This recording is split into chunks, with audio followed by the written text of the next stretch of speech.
is this? Why are they? What are these crystals? I told y'all, crystals is demonic, man. You better. No. Well, I don't think that's how that goes. If that's what you're buying them for, healing and chakra alignment and all that, that is witchcraft. That is demonic things. Well, see, just because it's witchcraft doesn't mean that it's evil. Like false god that men would make sacrifices. Well, you see about that, if you actually study the symbol sacrifices to this, not ironically. Oh boy. Oh, Mr. Tyrone. I just gotta get freaky for you because you love the hoes. I don't care if they don't like me.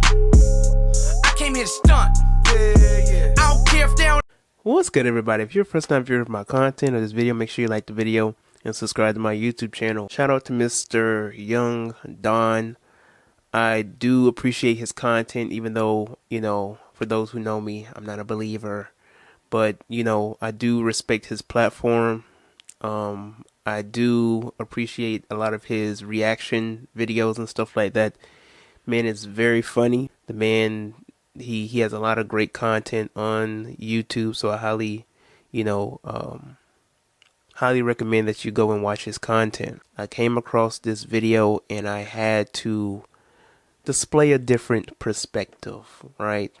This is not me trying to debunk him in any sort of way or trying to say that he's a, delusional Christian man and all those type of stuff, right? We're going to be setting the tone a little different. Evidently, Mr. Don here came across the video where basically this man is explaining supposedly that this bull, wherever this is happening across the world, that this is basically the worship or they're bringing back the worship of Moloch. For those who don't know who Moloch is, Moloch was one of the gods of the Ammonites. And for me, from my perspective, I deal with the Bible from a metaphysical and allegorical perspective because that is how you are supposed to take it. But concerning the basis here, a lot of people do take the Bible literal. A lot of people think that the Bible is prophetic.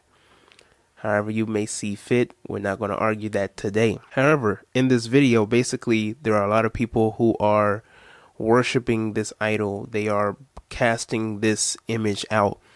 And basically, religious people will look at this and automatically assume that this is idolatry. This is a false image of a god. This is demonic. This is satanic.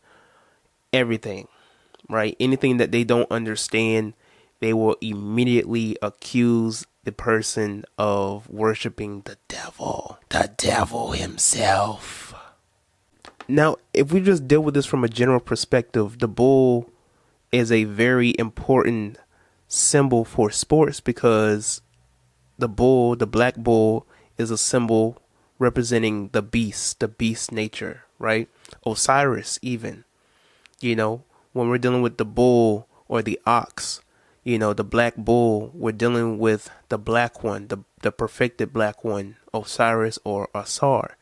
And so this power, Superman and so on and so forth, this power is what they try to invoke when it concerns these type of, predicaments, these type of occasions and these events.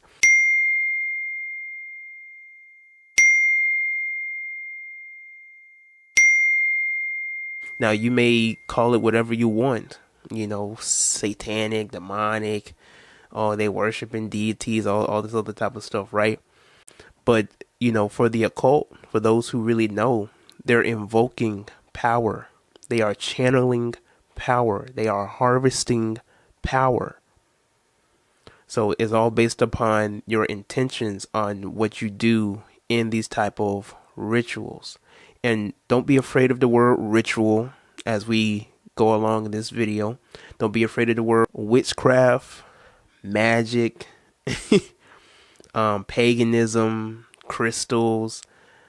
I don't want you to be afraid of any of these words because they can serve a good purpose and a bad purpose as well. If you look throughout many different movies, even if you're just something as general as a Star Wars fan, you have the light side and you have the dark side.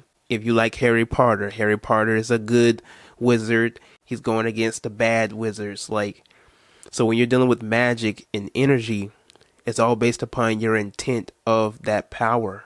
You know, it's the same thing with superheroes and villains. They deal with magic as well. Doctor Strange, he's going up against bad magicians as well. It's all based upon your intentions. You see this in many different Disney movies as well. You know, so it's all based upon your intent. So I don't want you to get spooked out when somebody says this is witchcraft. Witchcraft is just the practice of magic. That's all that witchcraft is. And to practice magic is to practice the very forces of nature, the very forces that dwell within yourself that allows you to live when you bring things into existence from the mind, when you manifest things, right?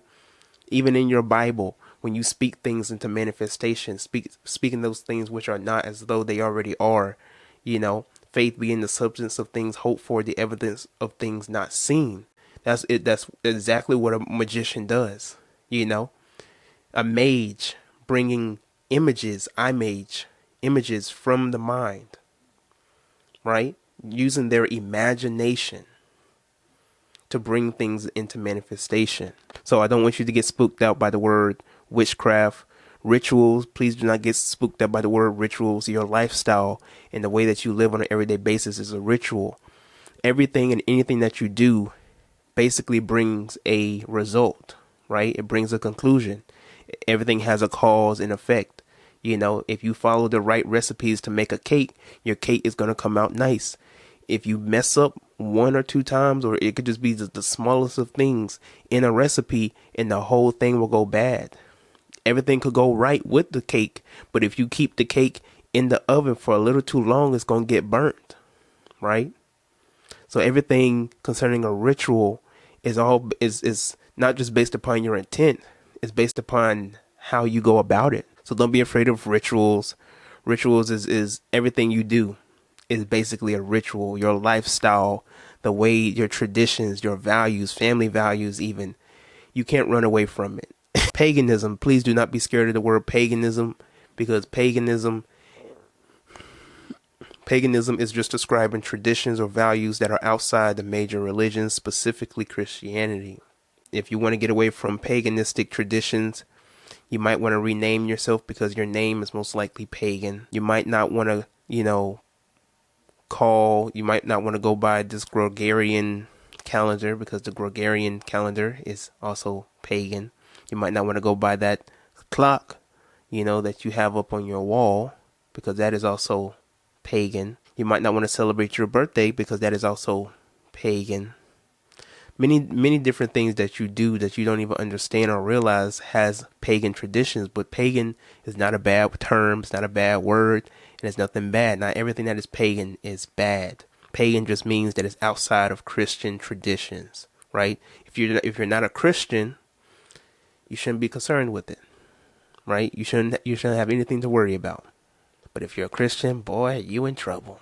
Crystals, because he was talking about the crystals were demonic. They doing? Guys, what is this? What are these crystals? I told y'all, crystals is demonic, man.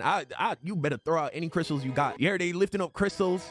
They worshiping this woman on this bull. You know what I'm saying? They trying to push that, I can't even say the A word. They trying to push that stuff. It was Eve that was deceived, not Adam. It's Adam's fault we in the position we in, but it was Eve that was deceived. No, sir.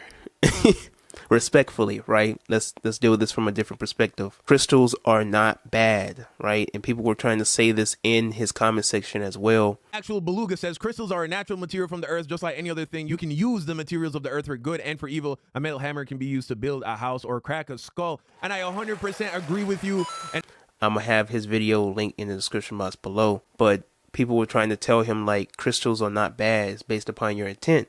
But he still went with his narrative, like, even if, it's based upon your intent, generally, he was saying, like, if you have crystals around your neck and on your ring, on your fingers and stuff like that, and you wear them as rings, you're basically partaking in satanic worship. Now, that is a very, very big stretch. That's a big stretch. All right. For Moloch, dealing with this from a metaphysical and esoteric perspective, Moloch is just a representation of the ego. Basically, what you see in the Bible where the Ammonites, they would sacrifice children to Moloch. And this was actually a representation of what we do when we give up on new ideas, when we give up on new plans and new concepts, and we sacrifice these new concepts and these new ideas out of fear, out of depression, out of, lack of confidence, and so on and so forth. That is this representation of sacrificing children to Moloch, is sacrificing these new seeds, these new ideas, and you sacrificing it to the ego, where the ego says, you can't even do that. Man, you can't even do this. Why even bother trying to do that? You know how much time it's going to take to do this? Man, ain't nobody going to be watching you. That's what this is representing. But people take this literal, so people actually think that there are people out there worshiping Moloch. And, this is a part of their agenda in most cases with the people who are in the higher ups, where they have people, believing, deluding them into believing that they worship the stars and worship gods and so on and so forth. And while you over here thinking that they're worshiping deities and entities, they are literally using you for bait. Another perspective concerning the bull, something that's also a fun fact for those who want to know. If you really want to deal with like a lot of bull, like symbolism, symbols, everything, a lot of things surround the bull. You have symbols, you have the Bible, all right? Jesus spoke in parables, right? You have the Torah, right? The Torah, which, goes back to the Taurus, Taurus, the zodiac sign Taurus, which is the bull, the ox. One of the symbols, one of the beasts that surrounds the throne of God is the Taurus, is the bull, the ox. Yahweh or El is described as, Yahweh or El is described as being strong as an ox. So yeah, in conclusion, everybody, I don't want y'all to take this in the wrong way. I just want you to understand, I'm coming from a different perspective. Everything isn't just black and white. There are levels to this, right?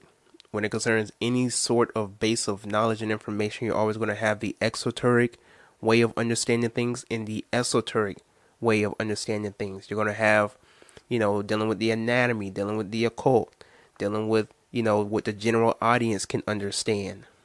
So when you see stuff like a big giant bull coming out, most people, they'll look at that and they'll be in awe, and they'll be in awe, and they'll be excited and all those type of stuff, right? They'll be in awe and excited and stuff like that. Then you got the conspiracists who will say that this is a part of the naughty. This is what they want us to believe in. They want us to worship the devil. That type of stuff, right?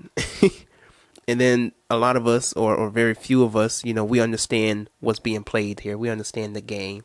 We understand the energies that are being harvested and the energies that are being invoked and channeled and stuff like that. And if you really, if you're really a practitioner, you can invest in channel in these energies as well. They're taking all the energy for themselves. You might as well get a piece of the pie yourself. Who's to say that you can't? A man cannot serve two masters, so he must become his own. It is what it is. But please let me know how you feel about this respectfully in the comment section below. All right. I don't come here to tussle. All right. I just came here to give you a different perspective. All right. So make sure you like the video, subscribe to my YouTube channel, share this video with other people. And before you go, check out these other videos.